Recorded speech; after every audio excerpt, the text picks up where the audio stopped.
Hello and welcome to study IQ PCS YouTube channel. Study IQ के PCS YouTube channel पे आप सभी विद्यार्थियों का बहुत बहुत स्वागत है। मैं वीरत दुबे आज आप लोगों के साथ में एक बार फिर से हाजिर हुआ हूं। जैसा कि आप लोगों को मालूम है कि पीसीएस बुक बैंक सीरीज हमारे इस प्रोग्राम का नाम है और इसमें हम जो यूपीएससी या फिर स्टेट पीएससी दूसरी जो हैं या फिर कुछ वैसे विद्यार्थी जो यूपीएससी की भी तैयारी कर रहे हैं उन सभी लोगों के लिए ये किताबें बहुत ज़रूरी होती हैं। जब वो प्रिपरेशन कर रहे होते हैं तो उन प्रिपरेशन के दौरान कुछ ऐसी वेल नोन बुक्स हैं जिनके बगैर तैयारी करना ऐसे कुछ अधूरापन सा लगता है। तो उसी क्रम में एक मॉडर्न इंडियन हिस्ट्री की किताब है जो कि विपिन चंद्र जी के द्वारा लिखा गया। इसका नाम है हिस्ट्री ऑफ मॉडर्न इंडिया। इनका हम लोग चैप्टर वाइज एनालिसिस करते हैं और किस तरीके से एनालिसिस करते हैं कि जो एमसीक्यू है उसको यहाँ पर क्रिएट किया जाए और ये बताया जाए कि आप लोगों को कि इनसे क्वेश्चंस जो हैं वो किस तरीके से बनते हैं। ये मैंने आपको यहाँ पर अभी पूरा का पूरा कंटेंट दिखा दिया कि किस प्रकार से इस बुक में क्या क्या चीज़ें अवेलेबल हैं। लेसन 1 कंप्लीट कर चुके हैं। लेसन 2 में हैं हम लोग जिसका नाम है European penetration and the British conquest in India. इससे संबंधित इस चैप्टर में कई सारे सब टॉपिक्स हैं और इन सब टॉपिक्स को हम कवर कर चुके हैं जो कि यहाँ पर आप रेड मार्क में देख रहे हो। यूरोप के पूर्वी व्यापार में नया दौर, इसके ऊपर चर्चा हो चुकी है। ईस्ट इंडिया कंपनी के व्यापारिक प्रभाव का विस्तार, इसके ऊपर भी चर्चा हो चुकी है।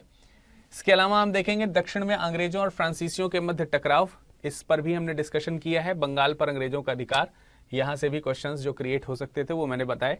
बंगाल के प्रशासन की दोहरी व्यवस्था, साथ ही साथ वॉरेन हेस्टिंग और लॉर्ड कॉर्नवालिस जो है उनका क्या योगदान रहा है इस प्रसार में, इनके ऊपर भी हमने चर्चा करी। लॉर्ड वेलेजली, लॉर्ड हेस्टिंग्स के काल में किस तरीके से ब्रिटिशर्स का प्रसार हुआ है, इनके ऊपर भी हमने चर्चा करी है। साथ ही साथ आगे देखेंगे तो हमको ये पता चलेगा कि आज के इस टॉपिक में हम लोग ब्रिटिश शासन को सुदृढ़ बनाने का जो काम हुआ है 1818 से लेकर के 1857 के बीच में, जिसकी शुरुआत आप देखते हैं कि सिंध को ऑक्यूपाई किया गया ब्रिटिशर्स के द्वारा, सिंध को जीता गया। इसके अलावा उन्होंने जो अफगानिस्तान वॉर क्रिएट किया, अफगानिस्तान का जो प्रांत है उसको जो है किस तरीके से जीता है। इसके अलावा अब वो पंजाब की ओर कैसे बढ़ रहे हैं और पंजाब को कैसे ऑक्यूपाई करेंगे, इसके ऊपर डिस्कशन रहेगा। इनसे बनने वाले जो एमसीक्यूज हैं उसके ऊपर चर्चा करेंगे। साथ ही साथ डलहौजी की अधिग्रहण की नीति किस प्रकार की थी, उसके एक्विजिशन पॉलिसी किस प्रकार की है, उसके ऊपर हम लोग को चर्चा रहेगी। बेसिकली आपने डॉक्ट्रिन ऑफ लैप्स के बारे में पढ़ा होगा। सो इन सब चीज़ों के बारे में जानना है हम लोगों को और इनके बारे में जानते हुए आगे बढ़ेंगे। ठीक है, तो इस चैप्टर का ये आज आखिरी फेज होगा। एक इंपॉर्टेंट इंफॉर्मेशन आप लोगों को दे दूं कि इंडियन ज्योग्राफी के लिए प्रिंसिपल्स ऑफ इंडियन ज्योग्राफी की बुक स्टडी आईक्यू के माध्यम से जारी की जा चुकी है। आप इसे परचेज कर सकते हैं अमेजन या फिर फ्लिपकार्ट की वेबसाइट में जाकर के उसे देख सकते हैं, परचेज कर सकते हैं, या फिर आप इसको परचेज करने के लिए डायरेक्टली आप नीचे दिए गए लिंक पर क्लिक करेंगे तो वहां से भी आपको ये मिल जाएगा। एक और इंपॉर्टेंट इंफॉर्मेशन मैं देना चाहता हूं कि आप लोगों का जो एग्जाम है उसमें यदि अगर करंट अफेयर्स का पोर्शन देखा जाए तो जनरली सभी एग्जाम में एक वैल्यूएबल पार्ट इसका आने लगा है और एक अच्छा पार्ट आने लगा है। इन सब चीज़ों को ध्यान में रखते हुए डॉक्टर गौरव गर्ग जी के द्वारा और उनके बेहतरीन एक्सपीरियंस को लेते हुए इस बुक में 1000+ एमसीक्यूज जो है वो इंक्लूड किए गए हैं, जिसे आप आसानी से परचेज कर सकते हैं। नीचे डिस्क्रिप्शन में लिंक दिया हुआ है। इसमें bank, SSC, state PSC, UPSC और दूसरे भी कॉम्पिटिटिव एग्जाम्स के लिए ये हेल्पफुल रहेगी। तो चलिए शुरुआत करते हैं आज के इस सेशन की और एमसीक्यूज जो हैं वो आपके सामने उपस्थित होने वाले हैं। हमेशा की तरह मैं आप लोगों को फिर से, जैसा कि शुरुआत में मैं पढ़ाता था तो आपको एमसीक्यूज के माध्यम से एक्सप्लेन करता था, फिर कुछ बच्चों की रिक्वेस्ट आई कि सर थोड़ा सा जिस चैप्टर को आप पढ़ाते हैं या जो आज के टॉपिक में कवर करने जा रहे हैं उसको थोड़ा पहले डिटेल कर दिया करिए, फिर हमको पढ़ने में आसानी हो जाएगी। तो आप जैसे बच्चों का सुझाव मानते हुए हमने इसमें चेंजेस किए हैं थोड़े से। तो शुरुआत में मैं पहले आज बता देता हूं कि 2 टॉपिक्स जो आज के हैं, जिसमें मैंने आपको 1818 से लेकर 1857 तक का जो प्रसार है ब्रिटिश कंपनी का, वो इसमें पंजाब को कैप्चर कैसे किया जा रहा है और साथ ही साथ लॉर्ड डलहौजी की जो नीति है वो क्या है, इसके ऊपर डिस्कशन करके छोटा सा पॉइंट आपको बता देते हैं और फिर एमसीक्यूज की तरफ बढ़ते हैं। देखिए, बात यूं है कि हम लोग पंजाब को समझने का प्रयास करेंगे कि ब्रिटिशर्स ने पंजाब ही को, देखा जाए तो उनकी जब प्रसार की नीति शुरू होती है एक्सपेंशन शुरू करते हैं। तो बैटल ऑफ प्लासी से लेकर के battle of Buxar, Carnatic war हैं, नवाब्स को कवर अप करना है, मैसूर वॉर हैं, एंग्लो मैसूर वॉर्स वगैरह हमको देखने को मिलते हैं, एंग्लो मराठा वॉर्स वगैरह देखने को मिलते हैं। और अल्टीमेटली हम लोगों को एक शुरुआत में पॉइंट देखने को मिलता है कि 1809 में एक संधि हुई थी जिसको बोला जाता था अमृतसर की संधि। पंजाब और ब्रिटिशर्स के बीच में एक दोस्ताना संबंध शुरुआत किया गया था महाराजा रणजीत सिंह के द्वारा। हालांकि इसमें शर्त रखी गई कि सतलज नदी को पंजाब और लाहौर का बॉर्डर माना जाएगा, जिसमें यह कहा गया कि रणजीत सिंह पूर्व में सतलज नदी के आगे प्रसार नहीं करेंगे। इसी संधि का यह भी परिणाम हुआ कि जो ब्रिटिशर्स हैं वो लाहौर के जो राजनीतिक जीवन है उसमें इंटरफियर नहीं करेंगे। तो इस तरीके से पंजाब अपना एक स्वतंत्र राज्य जीता रहा। महाराजा रणजीत सिंह के नेतृत्व में उसको काफी पहुंच भी मिली और महाराजा रणजीत सिंह ने इस संधि के नियमों का ध्यान रखते हुए बहुत सारी जो उसमें शर्तें थी उसमें से एक पॉजिटिव पॉइंट भी था कि ये पश्चिम की तरफ या फिर दक्षिण पश्चिम की तरफ अपना प्रसार कर सकते थे। इस क्रम में उन्होंने लाहौर को जीत लिया, पेशावर को जीत लिया और जम्मू कश्मीर को भी अपने साम्राज्य में मिला लिया था। लेकिन जब महाराजा रणजीत सिंह की डेथ हुई तब से लेकर के आगे महाराजा दिलीप सिंह के गद्दी पर बैठने तक कई सारे सत्ता में परिवर्तन हुए। और ये जो सत्ता में परिवर्तन हुए ये क्रमशः बहुत सारे, जैसे कि रणजीत सिंह के बाद खड़क सिंह गद्दी पर बैठे, खड़क सिंह के बाद नवनिहाल सिंह गद्दी पर बैठे, नवनिहाल सिंह के बाद चंदा कौर जो हैं वो गद्दी पर बैठे या बैठने का प्रयास की उन्होंने किया। शेर सिंह को गद्दी पर बैठने का मौका मिला, लेकिन इनमें से कुछ लोगों की डेथ हो गई और कुछ लोग अयोग्य थे। अल्टीमेटली सितंबर 1843 को जाकर के दिलीप सिंह जो है वो गद्दी पर बैठे और दिलीप सिंह उस समय नाबालिग हैं, 5 साल के हैं। तो अब कहीं ना कहीं इस तरीके से ये जो राज्य है जो कि अब कमजोर एक तरीके से दिखाई देगा। और दूसरा, ब्रिटिशर्स की नज़र अब काफ़ी समय से दिलीप सिंह के जाने के बाद से एक लालसा, जिसको कहते हैं ना, लिप्सा भरी जो नज़रें हैं वो पंजाब की तरफ अंग्रेजों की पड़नी शुरू हो जाती हैं और वो अवसर ढूंढना शुरू करते हैं, मौका ढूंढना शुरू करते हैं कि किस तरीके से पंजाब को कैप्चर किया जाए। इसी क्रम में वो बंबई से सतलज नदी की ओर या पेशावर और शावर का रास्ता, पेशावर का तो रास्ता खैर उधर से दूर है, लेकिन सतलज नदी के किनारे ला करके ब्रिटिशर्स ने बॉम्बे पोर्ट से तमाम सारी नावें जो हैं उनसे सैनिक भर भर के वो जो एक बॉर्डर लाइन था उस बॉर्डर लाइन पे प्लेस करना शुरू किया। यानी यूं सीधे शब्दों में कह सकते हैं कि 1843 के आसपास या 1843 के बाद अगर हम देखा जाए तो 43-44 के आसपास ब्रिटिशर्स जो हैं वो अपनी संख्या बढ़ाना शुरू कर देते हैं। और जब ब्रिटिशर्स अपनी संख्या बढ़ाना शुरू करते हैं तो इसी क्रम में ये एक अजीब सी स्थिति क्रिएट हो जाती है कि जो लाहौर या यूं कह सकते हैं पंजाब के जो शासक हैं उनके ये दिमाग में बात नहीं आ पाती है कि आखिर ऐसा क्यों करा जा रहा है। अगर हमको इनसे कोई परेशानी नहीं है, उनको हमसे कोई परेशानी नहीं है, तो ये संख्या क्यों बढ़ाई जा रही है? इसका मतलब ये कुछ ना कुछ करने वाले हैं, कुछ ना कुछ बड़ा करने वाले हैं। तो उस समय माना जाता है कि लाहौर में बॉर्डर, जो सतलज नदी के किनारे जो बॉर्डर था, उस बॉर्डर पे जब बहुत सारे ट्रूप्स इकट्ठे कर दिए अंग्रेजों ने और वहाँ पर जो है तमाम तरीके का कह सकते हैं कि सैनिक कार्रवाई जब बढ़ा दी, तो इस चीज़ की जांच करने के लिए पंजाब के कुछ सैनिक भी गए और उन लोगों ने उस एरिया में एंट्री कर दी जिस एरिया में ट्रीटी के तहत, अमृतसर की संधि के तहत उनका प्रसार जो है वो नहीं माना जाता था, या यूं कहा गया था कि आप नहीं आएंगे। उस एरिया में जब वो एंट्री कर गए तो ब्रिटिशर्स ने तुरंत ये आरोप लगाया कि आपने 1809 की जो ट्रीटी है उसको ब्रीच किया है और इसलिए वॉर जो है वो आरोपित कर दिया गया। इस तरीके से प्रथम आंग्ल सिख वॉर जो है वो शुरू हो जाते हैं। और ये प्रथम आंग्ल सिख वॉर जो है ये 1845 से लेकर के मार्च 1846 तक चलना शुरू करते हैं, मतलब इसमें रहते हैं। लड़ाई होती है, तमाम सारे सैनिक जो हैं आपस में जुटते हैं और बड़ी वीरता के साथ अगर देखा जाए तो करीब 50,000 सैनिक जो हैं वो लड़ाई के लिए आते हैं सिख सेना की तरफ से। इसके बदले में अंग्रेजों के सैनिक लगभग 30,000 के आसपास थे। परंतु कुछ लोग थे जो कि गद्दारी कर जाते हैं, जिसमें से एक तो नाम है लाल सिंह वजीर का। और ये जो लाल सिंह वजीर है, इसके अलावा एक नाम जो सेनापति का है तेजा सिंह या तेज सिंह। इन दोनों लोगों ने अंग्रेज से मिलीभगत रखी और इस वजह से ये युद्ध जो है वो ब्रिटिशर्स हार गए और इसके बाद अमृतसर की संधि हुई, माफ कीजिएगा, लाहौर की संधि हुई। और जब ये लाहौर की संधि हुई तो इसमें तमाम अपमानजनक संधि, एक तरीके से कह सकते हैं लाहौर की अपमानजनक संधि रही, जिससे वहाँ के जो सिख शासक हैं वो प्रसन्न नहीं रहे और आगे चल करके उन्होंने एक विशेष प्रकार से अपने इस अपमान का बदला लेने का प्रयास किया। लेकिन दोबारा भी 1946 में एक तरीके से कह सकते हैं दोबारा से एक और संधि कराई गई जिसे भैरोवाल संधि के नाम से जाना जाता है। ये 22 दिसंबर 46 को हुई थी, 1846 को। भैरोवाल की संधि के बाद और अपमानजनक संधियां थोप दी गई और अंततः जो है वो जो इलाका है पंजाब का उसके ऊपर काफी बड़ा कह सकते हैं कि प्रभाव अंग्रेजों का पड़ गया। लेकिन कुछ समय बाद फिर से कह सकते हैं 1848 में पंजाबियों ने या सिख ट्रूप्स ने जो है विद्रोह किया, खासकर लाहौर से विद्रोह जो है बढ़ करके हुआ।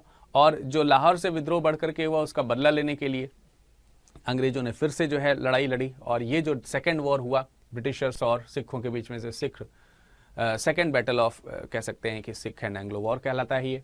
इसमें भी सिखों की हार हुई और इस हार के बाद पूरी तरीके से पंजाब को कैप्चर कर लिया गया और ये काम लॉर्ड डलहौजी ने किया। लॉर्ड डलहौजी जब भारत आया तो उसने अवसर देखे कि भारतीयों के ऊपर हम लोगों ने काफ़ी ज़्यादा कह सकते हैं एक्सपेंशन कर रखा है, अंग्रेजों की काफ़ी प्रसार हो रखे हैं। और उसे ये भी समझ में आने लगा था कि कहीं ना कहीं अब जितना भी प्रचार किया जाना था वो प्रचार हो चुका है या प्रसार हो चुका है। और वो जो प्रसार हो चुका है यानी कि जो एक्सपेंशन हो चुका है अब उसमें जितना भी ब्रिटिशर्स का साथ भारतीय दे सकते थे वो दे चुके हैं।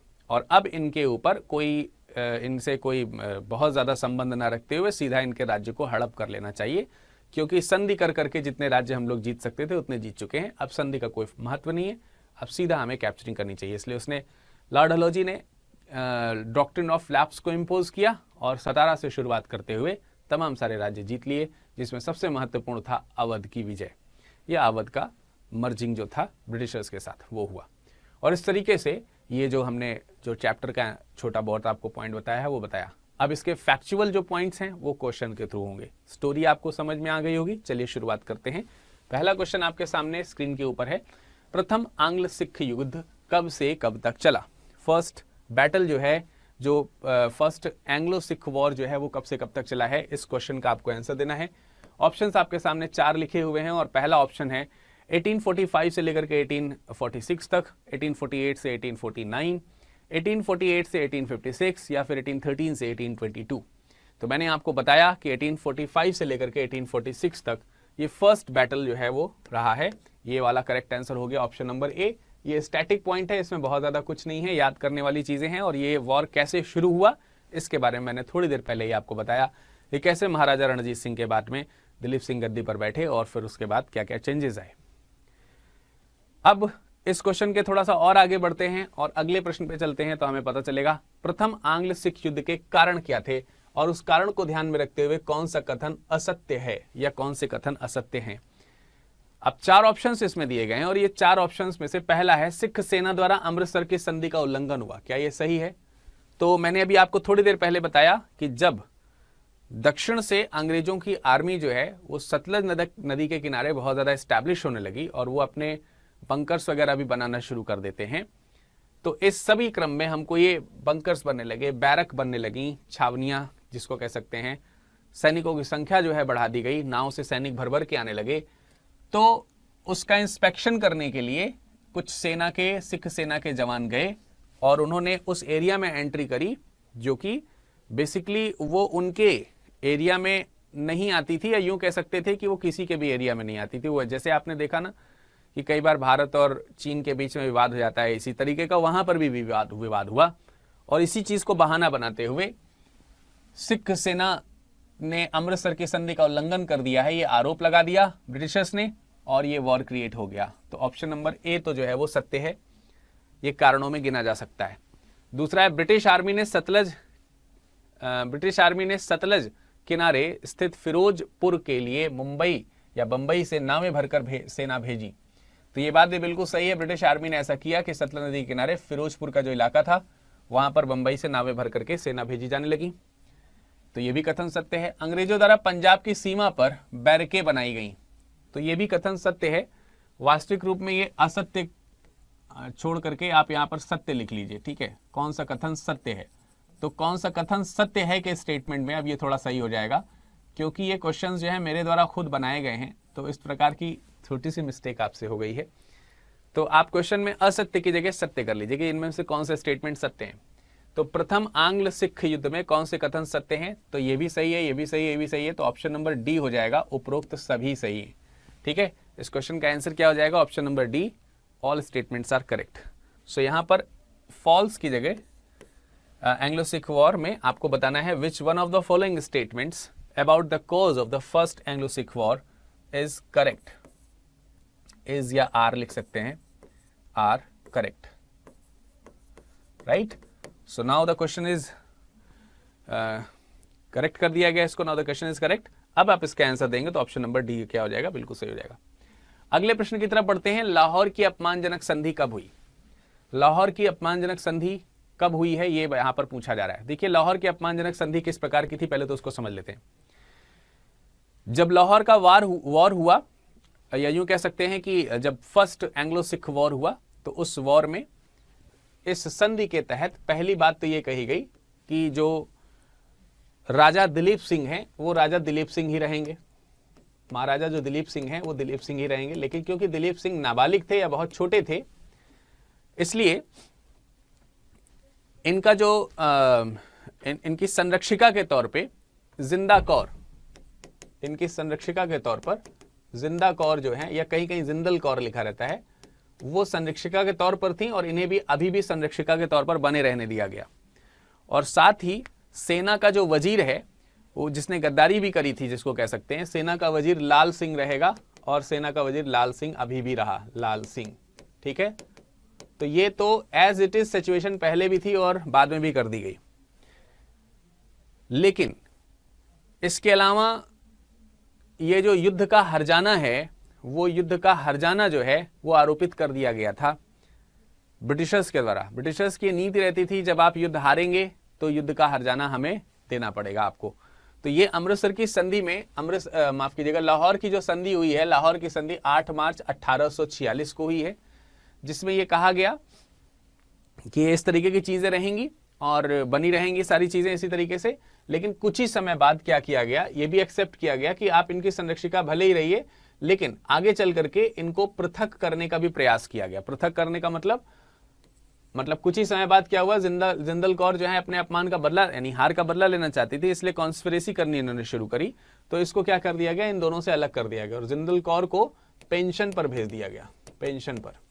तो शुरुआत में तो इनको पेंशन पर भेजा गया, तो शेखपुरा के इलाके में भेजा गया, और जब शेखपुरा के इलाके में भेजा गया तो वहां से भी जब इन्होंने उसी प्रकार की कार्यवाही जारी रखी और अपने इस अपमान का बदला लेना जारी रखा, तो फिर फाइनली जो है इन दोनों लोगों को क्या कर दिया गया, इन दोनों लोगों को पेंशन पे 5 लाख की पेंशन थी शायद उस समय, वार्षिक 5 लाख रुपए पेंशन वार्षिक पर, इनको वार्षिक पेंशन पर यहां से रफा दफा कर दिया गया, यानी कि इसके ऊपर कैप्चरिंग करनी शुरू कर दी गई। और यह भी कहा गया कि आप अपनी सेना जो 50,000 की इतनी बड़ी सेना लेकर के लड़ने आए थे, इतनी बड़ी सेना रखने की जरूरत नहीं है आपको, इतनी बड़ी सेना से भी आप हार ही गए, तो इतनी बड़ी सेना लेके क्या करेंगे आप, आपकी सेना घटा दी जाए, कम कर दी जाए। तो सेना को घटा देने के लिए कहा गया, करीब 20,000 के पास आसपास वो सेना कर दी गई। ठीक है, इसके अलावा एक ब्रिटिश कमांडर आपकी सेना में भर्ती रहेगा, और अगर आपको लगता है कि इससे अधिक सैनिकों की जरूरत है, तो इससे अधिक सैनिक अगर आपको जरूरत है तो वो सैनिक ब्रिटिशर्स ही लेने पड़ेंगे आपको।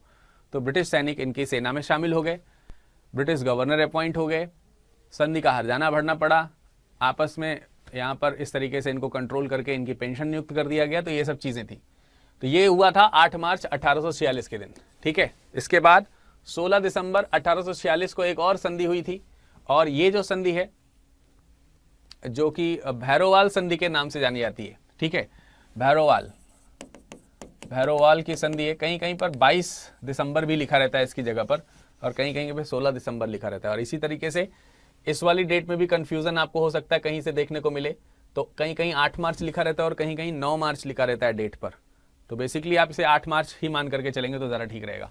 ठीक है, तो 16 दिसंबर 1846 में भैरोवाल की संधि हुई, और इस संधि के द्वारा तो बिल्कुल ही अलग कर दिया गया।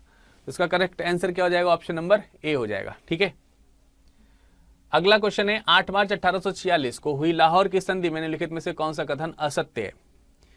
तो लाहौर की संधि के बारे में तो मैंने आपको बता ही दिया कि क्या क्या चीजें लाहौर की संधि में हुई थी। लेकिन असत्य क्या है जरा उसको देख लेते हैं।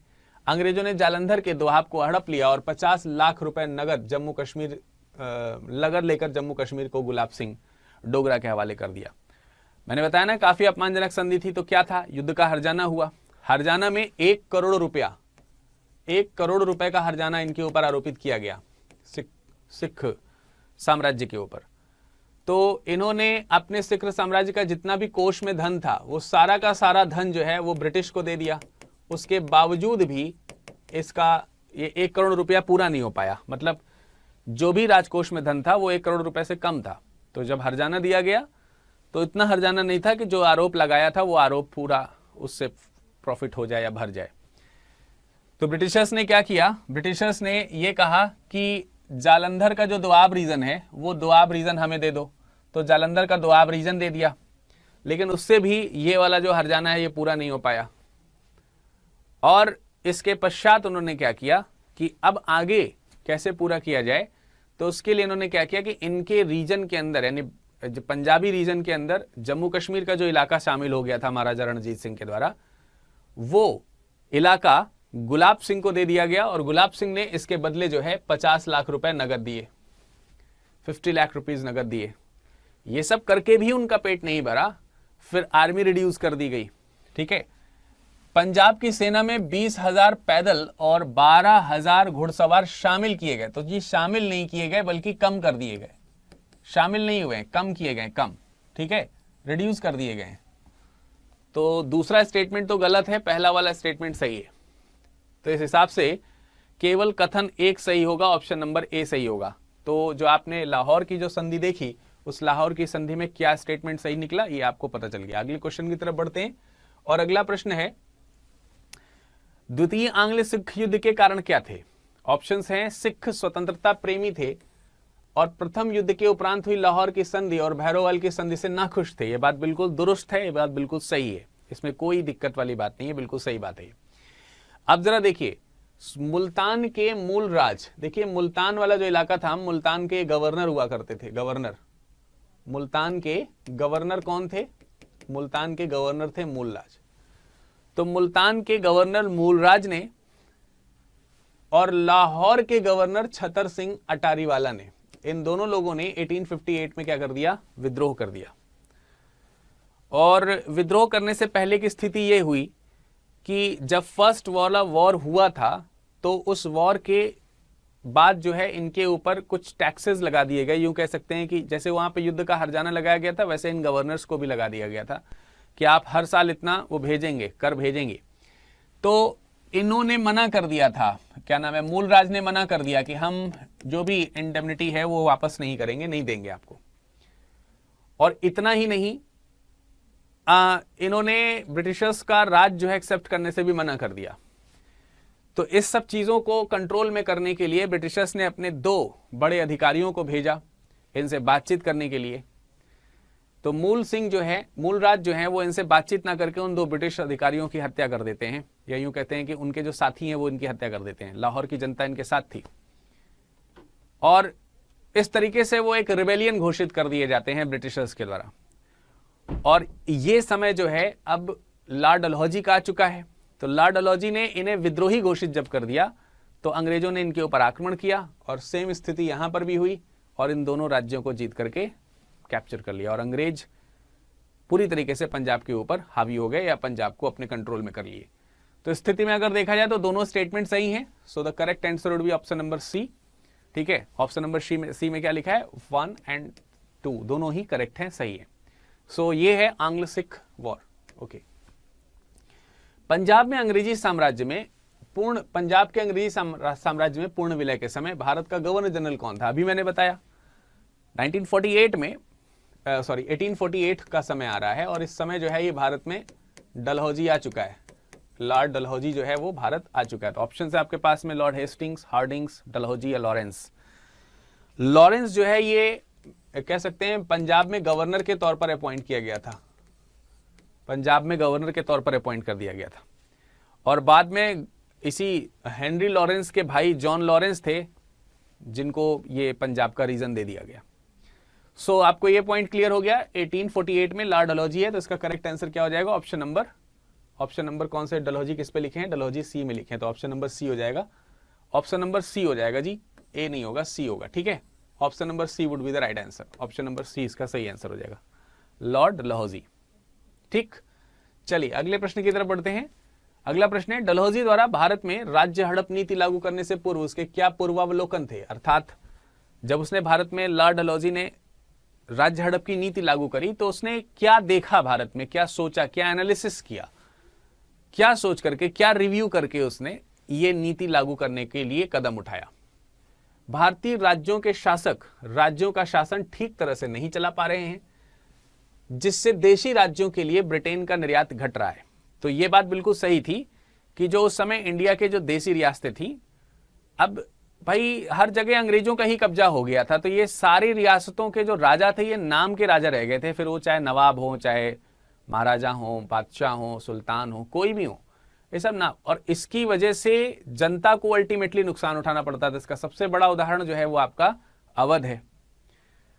अवध के जो शासक हैं या नवाब हैं वो अपनी अवध की जनता का ध्यान ही नहीं रखते थे। अंग्रेजों ने कर रखा है जी, हम क्या करें, और ये सही भी था। तो एक तरीके से अल्टीमेटली जनता को तो नुकसान हो ही रहा है। तो ये सोल्यूशन निकाला गया कि जब ऐसा हो रहा है तो क्यों ना फिर हमारे ऊपर आरोप लग रहा है तो हम ही शासन कर लेते हैं, ब्रिटिशर्स ने सोचा। तो क्या ब्रिटिशर्स के रूल करने से भारत के राज्यों की जो जनता है उसका दुख सही हो जाएगा? दुख तो पहले भी है, राजा के बने रहने से कौन सा दुख सही हो रहा है? तो अंग्रेजों के आने से भी दुख सही नहीं होगा, तो कम से कम राज्य तो हमारा मिल जाएगा, कंट्रोल तो हमारी हो जाएगी, ऐसा सोच करके ब्रिटिशर्स ने किया। और ऐसा नहीं हो पा रहा था, इसी वजह से यहाँ पर घाटा भी हो रहा था। देशी राज्यों के लिए ब्रिटेन का जो निर्यात है वो घट रहा था। बिल्कुल सही बात है, पहला वाला ऑप्शन सही है। दूसरा पॉइंट क्या लिखा है, वह समझता था, वह मतलब लॉर्ड डलहौजी की बात हो रही है, भारतीय सहयोगी भारत में ब्रिटिश विजय में जितने सहायक हो सकते थे उन्हें हो चुके थे। अर्थात जो भी ब्रिटिशर्स के जो सहयोगी थे, जैसे मैंने कहा ना, अलग अलग जगहों पे वो गद्दार ढूंढ लेते थे और फिर नवाबी पाने के चक्कर में कई बार ये गद्दारी महंगी पड़ जाती थी। तो जो भी सहायता ब्रिटिशर्स की कर सकते थे इंडियंस, वो कर चुके हैं, और उस हिसाब से जितनी हमको एक्सपेंशन होना था, ब्रिटिशर्स का एक्सपेंशन जितना होना था वो हो चुका है। अब सहायता लेकर के एक्सपेंशन करने की जरूरत नहीं, अब तो इनके ऊपर आक्रमण करो, सीधा लूटो, इन्हें खत्म करो। जल्दीबाजी में था लॉर्ड डलहौजी, और रीजन यही है कि वो अधिक से अधिक अर्न करना चाहता था। तो हो चुके हैं और अब इनसे छुटकारा पाने में ही लाभ है, अब किसी का एहसान लेने की जरूरत नहीं है। हालांकि वो एहसान तो पहले भी नहीं था, लेकिन एहसान दिखाते थे ही कि हमने तुमको राज्य दिलाया तो हम तुम हमारे एहसानी हो, अब एहसान चुकाओ। चुकाने की कोई जरूरत नहीं है, सीधा तुम्हारा राज्य हमारा। तो पहला स्टेटमेंट भी सही है, दूसरा स्टेटमेंट भी सही है। ऑप्शन नंबर क्या हो जाएगा यहाँ पर, सी सही हो जाएगा। Correct answer is option number C, doctrines of lapse लागू कर दिया गया। स्टेटमेंट है 1847 में सतारा और 1856 में नागपुर और झांसी समेत कई राज्य डॉक्ट्रिन ऑफ लैप्स के कारण हड़प लिए गए। ध्यान से देखिए और कमेंट सेक्शन में कमेंट करके बताइए, क्योंकि ये मैं नहीं बताऊंगा, ये आप बताएंगे। कमेंट सेक्शन में कमेंट करके बताइए क्या ये सही लिखे हैं। दूसरा, सिद्धांत के अनुसार, सिद्धांत का मतलब यही डॉक्ट्रिन ऑफ लैप्स के अनुसार, किसी सुरक्षा प्राप्त राज्य में एक स्वाभाविक उत्तराधिकारी के न होने पर, स्वाभाविक उत्तराधिकारी का मतलब जैसे राजा के बाद उसका बेटा राजा बन जाए या उसका भाई हो तो वो राजा बन जाए, ऐसे करके किसी दूसरे को शासन ना बनाना पड़े या गोद लेने की परंपरा, ये स्वाभाविक नहीं है। तो किसी सुरक्षा प्रांत राज्य में एक स्वाभाविक उत्तराधिकारी के न होने पर राज्य ब्रिटिश राज्य में विलय कर दिया जाएगा। तो ये जो स्टेटमेंट लिखा है ये तो सही है, कारण तो सही लिखा है, लेकिन कथन भी एक्चुअली देखा जाए तो सही लिखा है, पर इनका जो ईयर है वो सही नहीं है। सतारा और नागपुर और झांसी समेत कई राज्य जो हैं वो डॉक्ट्रिन ऑफ लैप्स की तरह या लगा करके हड़प लिए गए थे। और डॉक्ट्रिन ऑफ लैप्स क्या है, इसके अनुसार सुरक्षा प्राप्त राज्यों में स्वाभाविक उत्तराधिकारी के न होने पर ब्रिटिश राज्य में उसका विलय कर लिया जाता था। लेकिन फैक्ट के हिसाब से देखें तो स्टेटमेंट ए जो है वो गलत है, जबकि रीजन आर जो है वो सही है। तो इसका मतलब हुआ ए गलत है, आर सही है। ए असत्य है लेकिन आर सत्य है। तो ऑप्शन कौन सा सही हो गया इसका ऑप्शन सही हो गया ऑप्शन नंबर डी। तो करेक्ट आंसर भी ऑप्शन नंबर डी, राइट। तो ऑप्शन नंबर डी आपको समझ में आ जाता है, क्लियर है, ये वाला पॉइंट आपको क्लियर हो गया होगा, समझ में आ गया होगा। चलिए चलते हैं अगले प्रश्न की तरफ, और अगला क्वेश्चन क्या है उसको देखते हैं, क्या कहता है अगला क्वेश्चन। अवध राज्य हड़पने के लिए डलहौजी को विलय का सिद्धांत लागू करने के बजाय नवाब पर कुशासन का आरोप क्यों लगाना पड़ा? तो कई जगहों पर, जैसे सतारा है, जैसे सबसे अच्छा एग्जाम्पल झांसी है, आपने देखा होगा कि झांसी में रानी लक्ष्मीबाई ने, उनके पुत्र नहीं थे, उनके जो पति जो थे वो उनकी डेथ हो गई थी, तो बेटा नहीं था उनको, तो उन्होंने बेटा जो है वो दत्तक रखा था, गोद ले लिया था। इसी तरीके से अन्य राज्यों में भी इसी तरीके से आप देखेंगे तो बिठूर के जो राजा हुआ करते थे या जो पेशवा थे, पेशवा बाजीराव द्वितीय, उसके बाद अंग्रेजों ने पेशवा बाजीराव द्वितीय की मृत्यु के बाद उनके जो दत्तक पुत्र थे नाना साहेब, उनको बिठूर का साम्राज्य एक्सेप्ट करने से मना कर दिया उनका, और इसी वजह से नाना साहेब ने विद्रोह भी किया था। यही हाल जो है वो झांसी की रानी के साथ भी हुआ था, यही सतारा के साथ भी इस तरीके से हो रहा था। बरार में भी इस तरीके से कुछ आरोप लगाए गए थे, महाराष्ट्र का बरार वाला जो इलाका है, वो सब चीजें यहाँ पर हुई हैं। लेकिन अब बात करी जा रही है कि यहां पर ऐसा क्यों नहीं किया गया, यहां पर कुशासन का आरोप क्यों लगाना पड़ा, डॉक्ट्रिन ऑफ लैप्स में जो आप ट्रू सक्सेसरशिप वाला जो रूल था वो यहां लागू क्यों नहीं हो रहा था, क्या रीजन था उसका? पहला ये कि अवध के नवाब के कई स्वाभाविक उत्तराधिकारी थे, ये बात बिल्कुल सही है। उस समय अवध के नवाब कौन थे? वाजिद अली शाह, वाजिद अली शाह। और ये जो है इनके बारे में कहा जाता है कि ये उस समय तक काफी ज्यादा वाजिद अली शाह जो है वो जनता पे ध्यान नहीं दे रहे थे, लेकिन भारतीय इतिहासकारों की तरफ से ऐसा नहीं माना जाता है, ब्रिटिशर्स की तरफ से ऐसा कई बार माना जाता है। ऐसा है कि ये जो है नृत्य गान में थोड़ा ज्यादा इन्वॉल्व रहते थे, और आपको मालूम है कि ठुमरी गायन के इनको जनक माना जाता है नवाब वाजिद अली शाह को। तो माना जाता है कि इन्होंने अवध की जनता पर ध्यान नहीं दिया, अवध की जनता पे इनका ध्यान नहीं था, ये अय्याशी में बिजी रहते थे, ऐसा आरोप लगाया ब्रिटिशर्स ने। और वास्तविक रूप में देखा जाए तो ऐसी काफी हद तक सिचुएशन थी भी, और इनका मानना था कि जब हमारे कंट्रोल में ही नहीं है तो हम क्या करें, तो ये भी बात भी थी।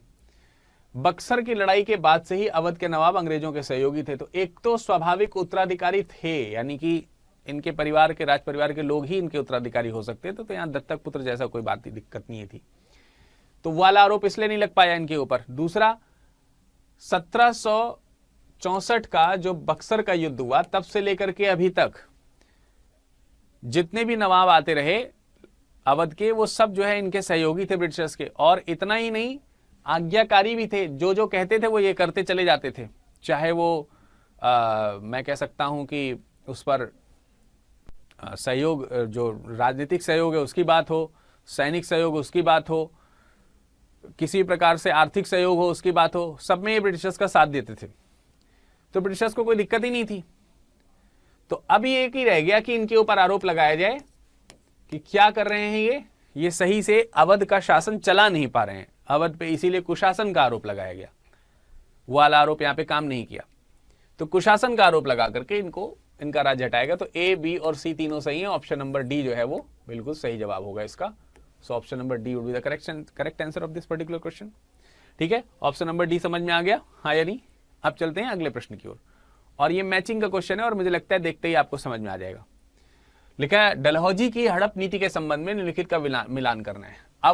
अवध को कब हड़पा गया, ये सबको मालूम है, 1856 में अवध को हड़प लिया गया था, और इसीलिए 1857 में आपने देखा कि अवध भी शामिल हुआ 1857 की क्रांति में। सतारा की इस हिसाब से देखें तो ए की मैचिंग 4 के साथ है, और ए की मैचिंग 4 के साथ केवल 2 ही जगह पर है, यूपीएससी या फिर किसी भी स्टेट पीएससी में मैचिंग वाले क्वेश्चन में एलिमिनेशन मेथड बहुत यूज होता है। तो आप ए और डी को तो बिल्कुल मना कर सकते हैं, ये आंसर में हो ही नहीं सकते, आंसर हो सकता है बी या सी। सतारा की बात करें तो सतारा की कैप्चरिंग हुई थी 1848 में, तो 1848 का मतलब हो गया बी का 2 हो गया, तो बी का 2 आपको केवल इस वाले में दिख रहा है, इस वाले में नहीं दिख रहा है, तो ये गलत हो गया, ये सही हो गया, इस नाते आंसर नंबर हो गया हमारा बी सही। तो करेक्ट आंसर क्या हो जाएगा? करेक्ट आंसर हो जाएगा ऑप्शन नंबर बी। आप ऐसे भी कर सकते हैं, बाकी आगे मिलाइए चाहे ना मिलाइए, लेकिन मिला लेते हैं। नागपुर की बात करा जाए तो नागपुर को 1854 में, और झांसी को कह सकते हैं 1853 में हड़प लिया गया था, कैप्चर कर लिया गया था। तो इस तरीके से आप देखेंगे इसका करेक्ट आंसर क्या हो जाएगा, ऑप्शन नंबर बी हो जाएगा, जो कि आपको यहां पर सामने दिखाई भी दे ही रहा है। तो सारे क्वेश्चन ये समझ में आ रहे हैं कि नहीं? अब एक और क्वेश्चन है जो कि थोड़ा सा तथ्यात्मक ना होकर के इस तरीके का है कि आपने अगर चैप्टर को समझा है तो उसकी मूल भावना से इस क्वेश्चन का आंसर दीजिए।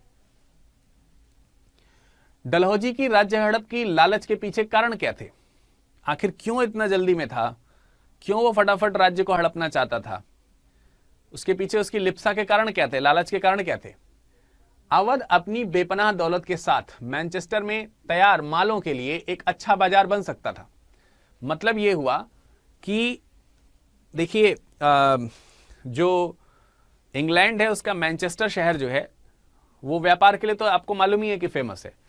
कमेंट सेक्शन में कमेंट करके जरा मुझे बताइए कि उत्तर भारत का मैनचेस्टर किसे कहते हैं। आपको जानकारी होनी चाहिए, कमेंट सेक्शन में कमेंट करके बताइएगा कि उत्तर भारत का मैनचेस्टर किसे कहा जाता है। सो मैनचेस्टर में जो बेसिकली अगर देखा जाए तो सूती वस्त्र उद्योग के लिए मैनचेस्टर जगह जो बहुत फेमस हुआ करती थी। तो अवध अपनी बेपनाह दौलत के साथ मैनचेस्टर में तैयार मालों के लिए एक अच्छा व्यापार या बाजार बन सकता था। यानी कि जो माल वहां बन रहे हैं ब्रिटेन में, उसका बिक्री यहां पर डिमांड जो है अच्छी थी, तो इससे इंग्लैंड को सीधे फायदा हो सकता था। इसलिए वो अवध को कैप्चर करना चाहता था, अवध जैसे रीजन को कैप्चर करना चाहता था। एक तो बात ही हो गई। दूसरी बात, तो स्टेटमेंट तो सही लिखा है। दूसरा, कपास की बढ़ती मांग को पूरा करने के लिए, अब इसके लिए कच्चा माल चाहिए, कपास चाहिए। आप वहां पे सूती वस्त्र उद्योग लगाए हैं तो उसके लिए कपास कहां से आएगी? और कपास जो है वो मिलती थी इनको भारत में, पश्चिम तटीय जो प्रांत है वो कपास के बड़े अच्छे स्रोत थी। इसी क्रम में महाराष्ट्र के पास में अगर देखा जाए तो एक जगह है जिसका नाम है बरार। तो कपास उत्पादक रीजन जो था, वो क्षेत्र जो था, वो बरार के नवाब से ले लिया था इन्होंने, डलहौजी ने। तो कपास की बढ़ती मांग को पूरा करने के लिए 1853 में निजाम से बरार का कपास उत्पादन क्षेत्र ले लिया गया। ये पॉइंट भी बिल्कुल सही लिखा हुआ है। तो ये दोनों ही कारण थे। दोनों कारण थे का मतलब यहां पर कथन 1 और 2 दोनों सही हैं। ऑप्शन नंबर सी है ये, और ऑप्शन नंबर सी जो है इसका सही आंसर होगा। Correct answer would be option number C. ठीक है, तो आई होप कि ये वाला पॉइंट जो है आपको समझ में आ गया होगा। इसका करेक्ट आंसर क्या था? ऑप्शन नंबर सी था। आज के इस सत्र में फिलहाल दोस्तों इतना ही। आपके मन में किसी प्रकार का डाउट हो, कोई संदेह हो, तो आप हमसे कनेक्ट हो सकते हैं। ये सोशल मीडिया प्लेटफॉर्म है और ये हमारा टेलीग्राम चैनल है जिसपे आप हमसे जुड़ सकते हो और अपने प्रश्न कर सकते हो। साथ ही साथ स्टेट पीसीएस की तैयारी करने के लिए आप study IQ PCS YouTube channel को सब्सक्राइब करना ना भूलिए और अपने दोस्तों को रिफर करिए, जिससे कि आपका और आपके मित्रों का सभी का तैयारी ठीक तरीके से हो पाए। फिलहाल इस सेशन में इतना ही। मुलाकात करेंगे अगले सत्र में। तब तक ले नमस्कार, धन्यवाद।